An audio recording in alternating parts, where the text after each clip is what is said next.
मन बोल हरि हरि हरि बोल।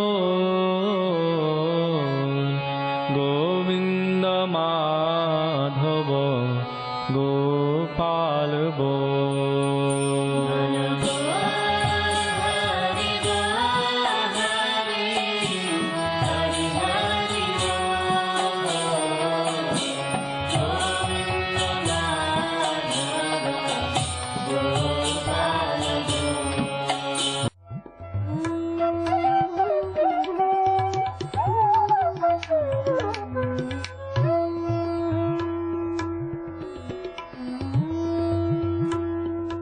ओम विष्णुपाद अष्टोत्तर शत श्री श्रीमद् भक्ति वेदांत नारायण गोस्वामी महाराज जी का शुभ आविर्भाव सन 1921 में बिहार के बक्सर जिले में मौनी अमावस्या के दिन अर्धरात्रि में हुआ था। प्रारंभ से ही इनकी धर्म में रुचि थी। बचपन में ही उन्होंने गीता, रामायण आदि का अध्ययन किया था।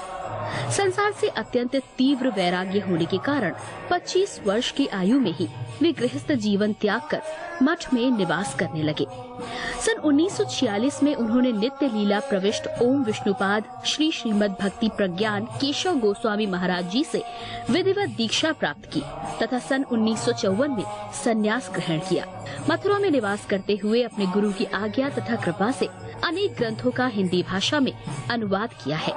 इनके प्रमुख ग्रंथ हैं श्रीमद् भगवद गीता, गीत गोविंद, जैव धर्म, वेणु गीत, भजन रहस्य, ब्रजमंडल परिक्रमा, श्री श्री वृहद भागवतामृतम। इन सभी ग्रंथों का English, Spanish, Dutch, French, German, Russian, Italian, Portuguese, Chinese आदि विश्व की अनेक भाषाओं में अनुवाद हो रहा है। लगभग पिछले 60 वर्षों से श्रील भक्ति वेदांत नारायण गोस्वामी जी महाराज ने भारत एवं विश्व के सभी प्रमुख देशों में शुद्ध भक्ति का प्रचार किया, अर्थात भक्ति योग की शिक्षा प्रदान की। श्रील गुरुदेव के भक्ति प्रचार कार्य से प्रोत्साहित होकर अमेरिका के ह्यूस्टन के मेयर द्वारा श्रीमान लीपी ब्राउन ने 31 मई सन 2003 को इन्हें ऑर्डिनरी सिटीजनशिप एवं गुडविल एम्बेसडर के सम्मान से विभूषित किया। सन 2003 में ध्वजाचार्य पीठ तथा विश्व धर्म संसद ने श्रील गुरुदेव को कृष्ण भक्ति, विश्व भर में सनातन धर्म के प्रचार प्रसार तथा ब्रजमंडल के संरक्षण एवं पुनरुद्धार हेतु अनेक अथक प्रयासों के लिए योगाचार्य की उपाधि से सम्मानित किया।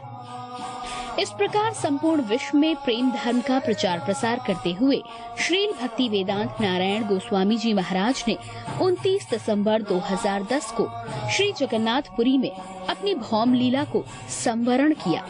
वे अपनी दिव्य शिक्षाओं में और अपने निष्कपट आश्रित जनों के हृदय में सर्वदा विराजमान हैं।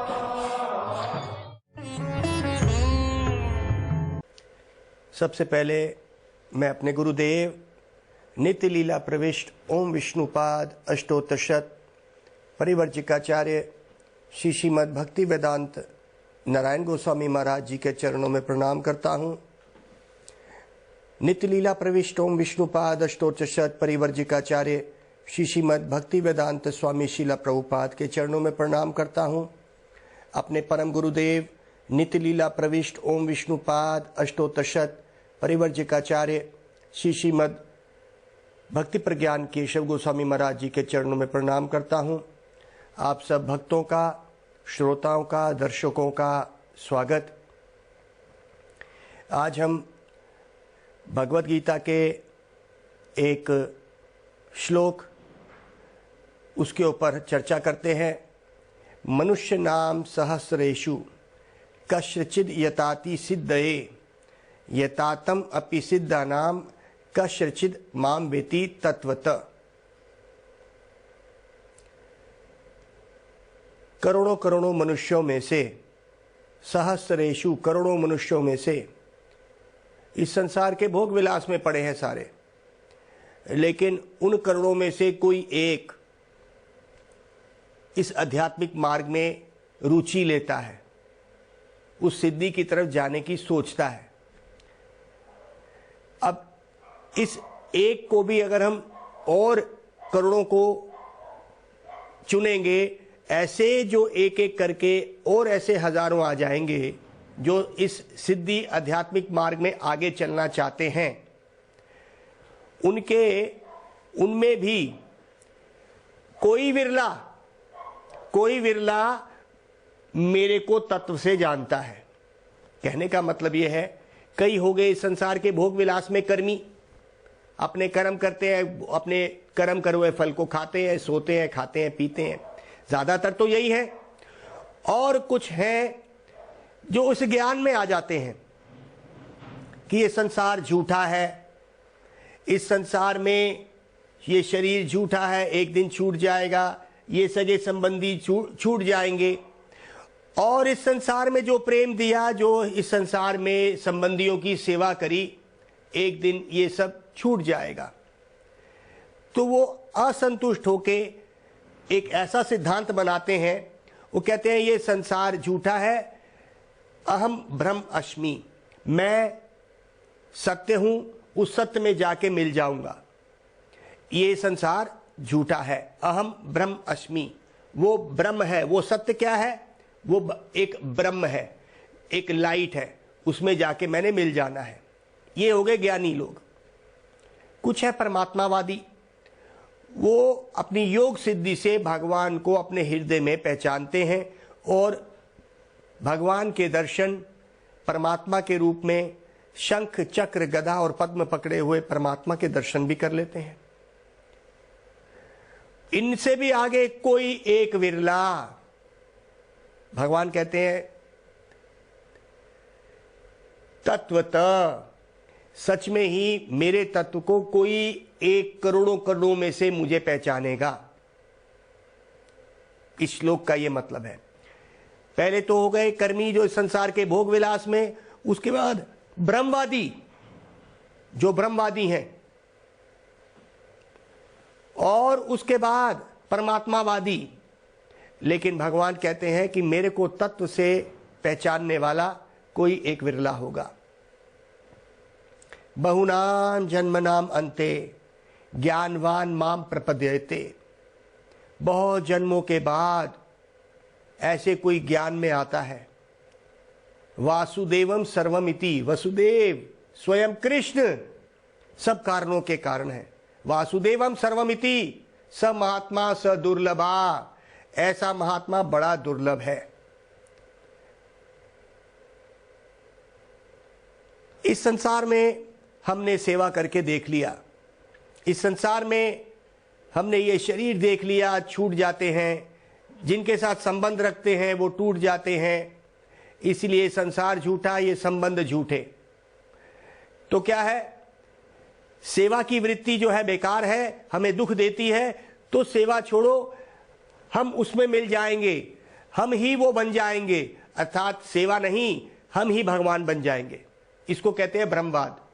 अहम ब्रह्म अस्मि, मैं वो सत्य ही तो हूं, मैं किसकी सेवा कर रहा हूं। तो जब भक्ति में एक व्यक्ति आता है तो उसको हमारे शास्त्र क्या बोलते हैं, सेवा आत्मा की वृत्ति है। मां की गोद में बच्चा अभी पैदा हुआ, गोद में आता है, रोना बंद कर देता है। वही बच्चा अभी एक दिन का भी नहीं है, कोई उसको गोद में और उठा लेता है तो रोने लग जाता है। किसने सिखाया इसको? मां की गोद का प्रेम। जब वो बड़ा होता है, अपने दोस्तों के साथ वो प्रेम बांटता है। जब और बड़ा होता है तो अपनी गर्लफ्रेंड बना के या बॉयफ्रेंड बना के वो प्रेम बांटता है, परिवारों में बांटता है। अब जब और बड़ा होता है तो अपने ही बच्चे को गोद में ले लेता है, वो छोटा बच्चा जो मां की गोद में रोना बंद कर दिया था। जब वो और बड़ा होता है, मान लीजिए दादा बन जाता है, तो अपने पोते को लेके खुश होता है। तो ये आत्मा की वृत्ति है, प्रेम करना, ये कुछ सिखाता नहीं है। भक्ति योग में वही वृत्ति को बदलना है। जैसे कहते हैं चीनी को चीनी क्यों बोला? क्योंकि उसमें मिठास है। अगर उसकी मिठास को अलग कर दें तो वो तो सफेद पाउडर सा रह जाएगा। चीनी को चीना इसीलिए बोला जाता है क्योंकि उसमें मिठास है। तो जब चीनी को गठन हुआ था, जब चीनी बनी थी, साथ में ही मिठास हुई थी, अलग से नहीं डाला था। नमक को नमकीन क्यों बोला गया? नमक को नमक इसीलिए बोला गया क्योंकि उसके अंदर नमकीन है। अगर उसके नमकीनपन को हटा दें तो उसको नमक नहीं सफेद पाउडर बोलेंगे। उसी तरह से आत्मा के साथ ये प्रेम की वृत्ति जुड़ी हुई है। प्रेम का मतलब सेवा। भक्ति योग में हम ये समझाते हैं कि वही जो हम इस संसार की सेवा कर रहे हैं उसको सिर्फ बदलना है भगवान की सेवा में, क्योंकि वृत्ति है, हम टेबल चेयर नहीं है, हमारे में एक वृत्ति है प्रेम और सेवा की। जब ये बात सुनते हैं वो ब्रह्मवादी लोग तो कहते हैं अरे ये सब माया है, सेवा करके देख लिया, प्रेम करके देख लिया, ये सब झूठ है। नहीं, जो भगवान से आत्मा का प्रेम है वो सत्य है, क्योंकि आत्मा की वृत्ति है प्रेम करना। जैसे मैंने बताया, बच्चे एक दिन का होता है, मां की गोद में वो रोना बंद करता है, उसको किसी ने सिखाया नहीं। उसी तरह से हमारे भक्ति योग में इस प्रेम की व्याख्या करी जाती है। एक बड़ा सुंदर उदाहरण देते हैं हमारे परम श्रेष्ठ गुरुदेव भक्ति सिद्धांत सरस्वती ठाकुर। इस उदाहरण को से हम और स्पष्ट हो जाएगा कि भक्ति योग और ब्रह्मवाद में क्या अंतर है। जो लोग भगवान का निराकार रूप मानते हैं और अहम ब्रह्म अस्मि, मैं ही वो ब्रह्म हूं और उसमें मिल जाऊंगा, वो इस बात को नहीं मानते कि आत्मा जो है अमर है और आत्मा का एक स्वरूप है और भगवान की सेवा में वो रहेगा, सेवा उसकी वृत्ति है। आत्मा अगर नहीं मरती तो आत्मा कहां जाती है? अगर उसकी ये सेवा नश्वर है, छूट जाती है, तो क्या करेगा? कि हमारे शास्त्र कहते हैं कि उसको जब तक उस नित्य सेवा, भगवान की सेवा नहीं मिलती जो सदगुरु देता है, तब तक वो इस संसार में घूमता रहेगा। ये हमारे भक्त की फिलॉसफी है भक्ति की। भक्ति सिद्धांत सरस्वती ठाकुर एक बड़ा सुंदर उदाहरण देते हैं। कहते हैं, ये देखिए, एक बंगाल का एक गांव था, वहां पे एक गरीब विधवा रहती थी। उसका एक लड़का है, उसका लड़का था, उसके पास ज्यादा पैसे नहीं थे, लेकिन वो अपना बुढ़ापे का सोचते हुए उसने सोचा कि मैं अपने बच्चे को ज्यादा पढ़ाऊंगी, जिससे कि मेरे बुढ़ापे में ये कमाई करेगा और ये मेरा सहारा बनेगा।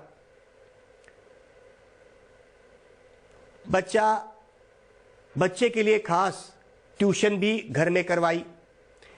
बच्चा पढ़ते पढ़ते 7वीं क्लास में आ गया। अब इस गरीब विधवा ने कहा कि अब भी ट्यूशन लगाऊंगी इस बच्चे का, जिससे कि ये और अच्छा पढ़ेगा, बाकी विद्यार्थियों से आगे निकलेगा, ज्यादा अंक लेके आएगा, ज्यादा मार्क्स लेके आएगा और बड़ा आदमी बनेगा और मेरी सेवा करेगा। तो इस गरीब विधवा ने एक ट्यूशन इस अपने लड़के के लिए खोजी। अब वो जो पढ़ाने के लिए जब मास्टर घर में आया, क्योंकि बच्चा अब 7वीं क्लास में है, उसका एक नया सब्जेक्ट लग गया, ज्योमेट्री। उसमें ट्रायंगल, रेक्टेंगल, इस बारे में समझाया गया। मां तो अनपढ़ है, लेकिन जब इसको पढ़ा रहा था वो मास्टर, वो घर का काम कर रही थी, अपने रसोई घर का काम कर रही है।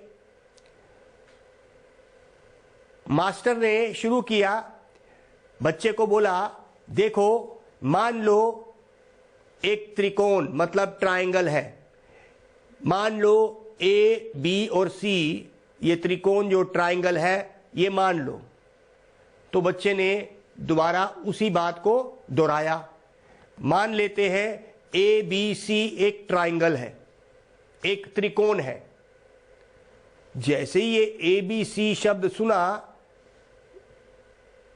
वो महिला जो विधवा है, गरीब है, और जिसने इतना पैसा खर्च के मास्टर को बुलवाया, वो भागी भागी आई और बहुत जोर जोर से चिल्लाने लगी मास्टर के ऊपर, अरे ये चीज एबीसी जो तुम सिखा रहे हो, ये तो इस बच्चे ने केजी क्लास में करी हुई है, बोलती रही बड़ी जोर जोर से, तेरे को हम पैसे क्यों दें, ये तो तू दोबारा दोहरा रहा है।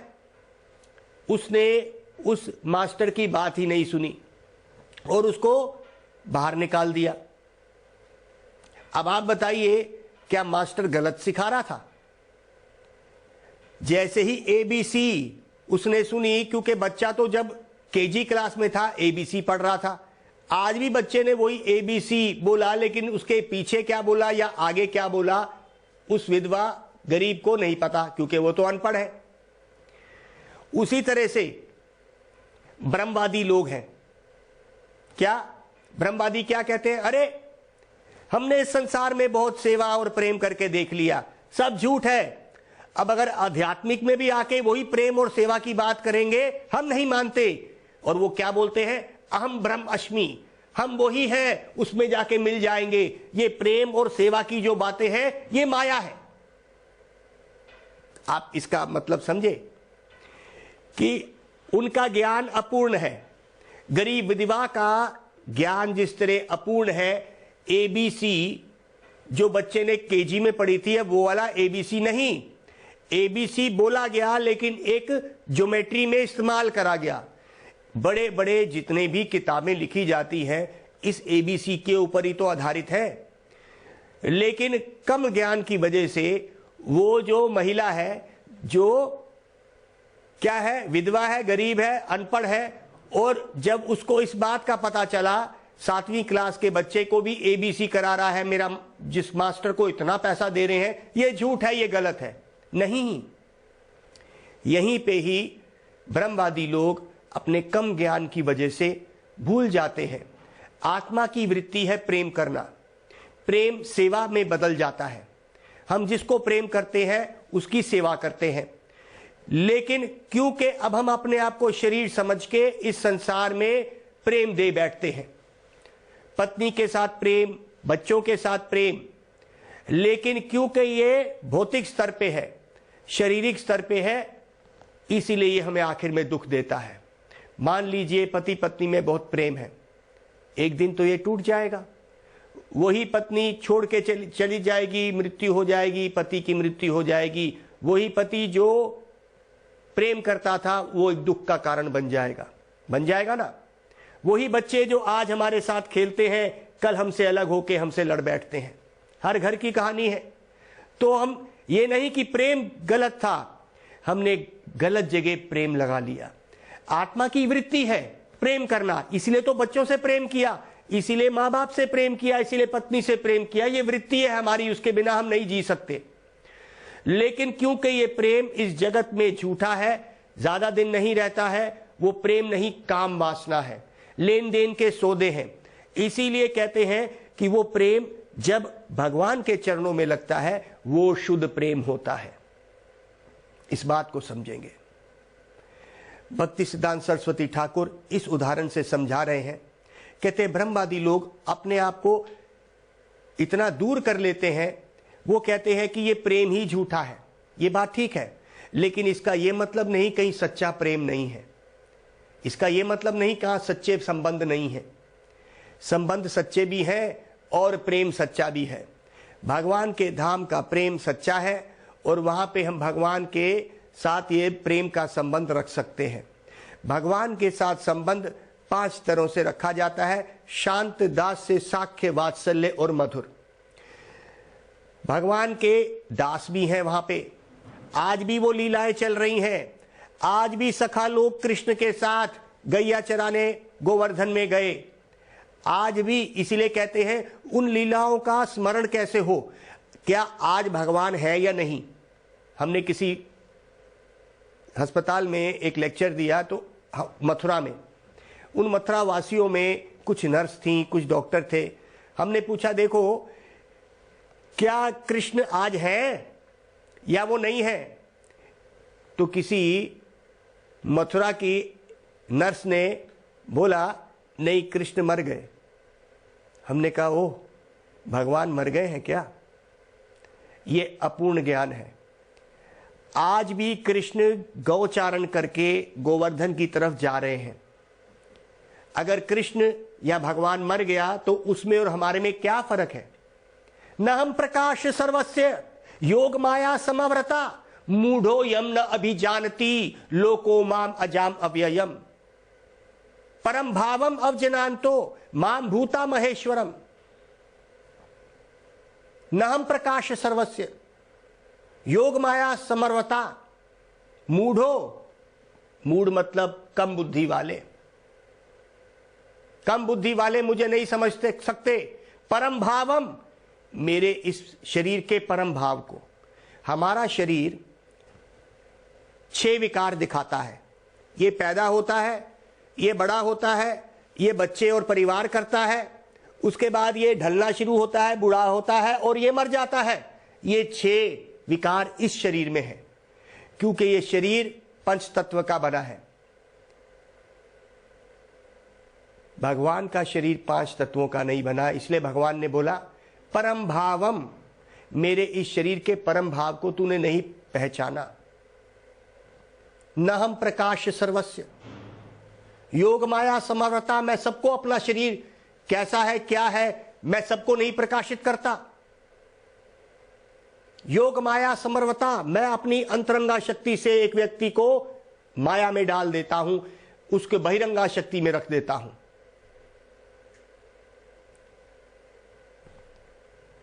तो भगवान का शरीर दिव्य है, समय के साथ उस शरीर में कोई भी विकार नहीं आता। और जब हम अपने शुद्ध भक्ति करते हैं तो भगवान के साथ जो आत्मा है, आत्मा का अपना एक शरीर है।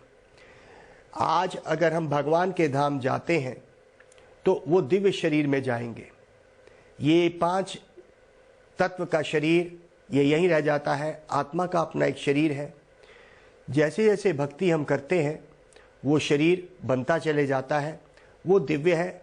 आत्मा का शरीर, जिस भाव में हम भगवान को याद करते हैं, अगर हमने भगवान को सखा के रूप में याद किया, हम तो एक ही बात पूछते हैं, क्या भगवान है? इस संसार को बनाने वाला कोई है? अगर एक छोटी से छोटी चीज को भी कोई बनाता है, मान लीजिए घड़ी है, ये कुछ भी है, ये कपड़े हैं मेरे, कोई फैक्ट्री में बने होंगे।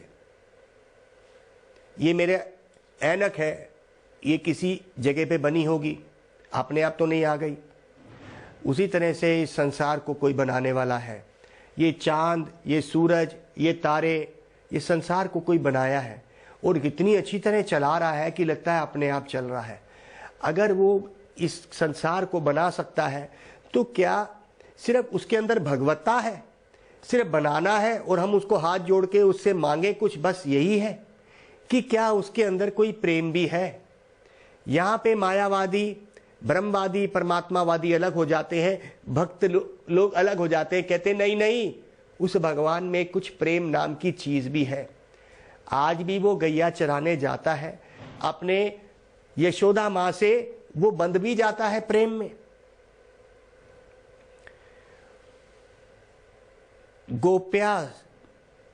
गोप्या ददे त्वयि कृतागसी दाम तावद यते दशाश्रु कलिलांजना संभ्रमाख्यम वक्त्रम निनीयत भय भावनाया स्थितस्य स मां विमूयति वीरपि यद बिभेति। कुंती देवी कृष्ण की भुआ है।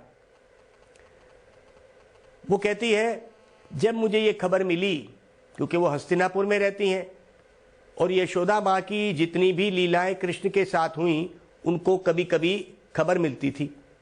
कहते हैं गोप्या ददे, जब उस गोपी ने अर्थात यशोदा ने, गोप्या ददे, उसने क्या किया, त्वयि, तेरे को बांध दिया, कृतागसी दाम तावद, गोपी, उस गोपी अर्थात यशोदा के द्वारा बांधा हुआ कृष्ण, कृता अगसी दाम तावद, दाम मतलब रस्सी, जब रस्सी से तेरे को बांध दिया तेरे को अच्छा नहीं लगा।